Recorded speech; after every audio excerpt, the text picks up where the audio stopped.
April 6, 1945. A Japanese Zero fighter cuts through the pale morning sky. Inside the cockpit, a 23-year-old pilot grips the controls with trembling hands. His mission is simple, carved into the very bones of the war around him. Fly straight, strike true, and die for the Emperor. But something unexpected happens 50 miles from the American fleet. Something that will follow him for the rest of his life like a shadow that refuses to fade. His name was Hajime Fuji. 3 months earlier, he was a literature student at Tokyo University, surrounded by books and cherry blossoms. Now he wore the white headband of the Special Attack Corps, the Kamikaze. Japan was losing the war, and desperation demanded young sacrifices. Many pilots were barely adults between 18 and 24, sons of farmers, sons of professors, sons of a nation spiraling into darkness.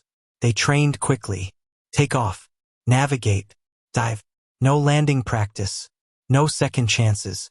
Their unit was officially Tokubetsu Kogekitai, the Special Attack Unit. The West would give them another name, Divine Wind, Kamikaze. By spring of 1945, more than 3,000 young men had taken that one-way flight. The night before his mission, Hajime wrote his final letter. Most letters carried the same carefully approved phrases. Dear Mother, I will soon join our ancestors. But hidden within Hajime's script was a single, daring line. I hope the cherry blossoms bloom twice this year. A wish impossible by nature. Cherry blossoms bloom once. Everyone in Japan knew that. Yet he wrote it, a quiet rebellion beneath the censor's gaze. Before dawn, the ritual began. Headbands tied. Flags raised. The final cup of sake. Some pilots vomited from fear, though officers pretended not to notice. Hajime climbed into his Zero at 0500 hours. 550 pounds of explosives were welded beneath his fuselage. No parachute. Only enough fuel to fly one direction. His final direction. 24 planes thundered into the sky from Kanoya Air Base, slicing through the gray morning and forming a tight formation toward the American fleet near Okinawa. Beneath them, Japan slowly disappeared. Behind them, life itself drifted away. The radio crackled with patriotic songs. Some pilots forced themselves to sing along. Others kept silent, staring ahead as if the horizon already held their ghosts. As the minutes passed, the engine hummed steadily, almost mockingly. Hajime had trained for years to keep engines running. Now he flew one designed to never return. 30 minutes out, the coastline faded entirely. 1 hour out, radio silence descended. Each pilot locked in his own metal coffin. The Pacific stretched endlessly beneath him. Above, only empty sky. Hajime thought of his mother's garden, the cherry tree she tended each spring. He remembered how she cried behind a closed door when his conscription notice arrived. Quiet tears, the kind that leave deeper wounds than words.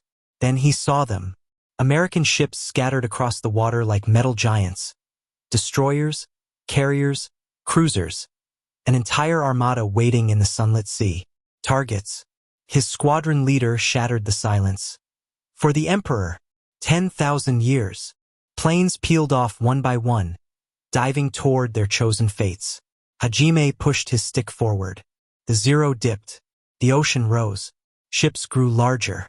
Anti-aircraft guns erupted, peppering the sky with black smoke and streaks of fire. 500 meters. He could see sailors running on deck. 400. Their faces now visible. 300. His target filled the glass before him, a destroyer. 200 meters. And then, in a heartbeat that would shape the rest of his life, his hands acted on their own. He pulled back, banked hard right. The Zero screamed past the ship, missing by only meters, climbing desperately away from death and from honor. In that moment, he chose life. What happened after remains uncertain. Some accounts say he flew until his fuel ran out, crashing on a remote island. Others say he returned to base, claiming engine failure. What history does confirm is this: Hajime Fuji survived. But survival brought a different kind of torment. Kamikaze pilots who returned were often branded cowards, stripped of dignity, and sent back out again until fate caught them. Official records list 9 pilots at Kanoya who flew multiple missions, each time claiming engine trouble, weather issues, or failure to locate the target. Excuses that saved lives, but crushed spirits. Hajime was quietly transferred to ground duties, forbidden to speak of his failed mission, hidden among the war's rubble. When Japan surrendered in August 1945, he faded into civilian life, a ghost among the living. For 40 years, he told no one, not his wife, not his children. The shame clung to him like a second skin. Then, in 1985, a historian discovered him living quietly in Nagano, running a small bookshop. At first, Hajime refused to speak, but slowly, painfully, the truth emerged. He said, "I saw their faces, the American sailors. They were young, like me." And then he whispered words that still resonate across the decades. "In that moment, I wasn't Japanese. I wasn't a soldier. I was just human." Hajime was not the only one. Historians now believe dozens, perhaps hundreds, of kamikaze pilots deliberately survived. Some vanished into clouds. Others lost their targets. Others developed convenient engine trouble. Each carried the same unbearable weight, the guilt of living when they were expected to die. Hajime Fuji died in 2001 at the age of 79. After his death, his children found his wartime diary hidden beneath stacks of old books. The final entry, dated April 6, 1945, read, "I have shamed my family. I have failed my emperor, but I have kept my humanity. May I be forgiven." Today, cherry trees bloom across Japan each spring, once a year as nature intended.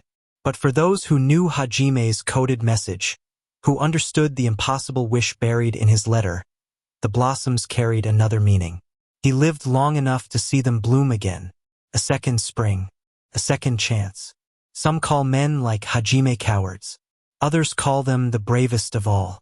Because there is one kind of courage required to die for your country, and another, far heavier kind, to live with yourself.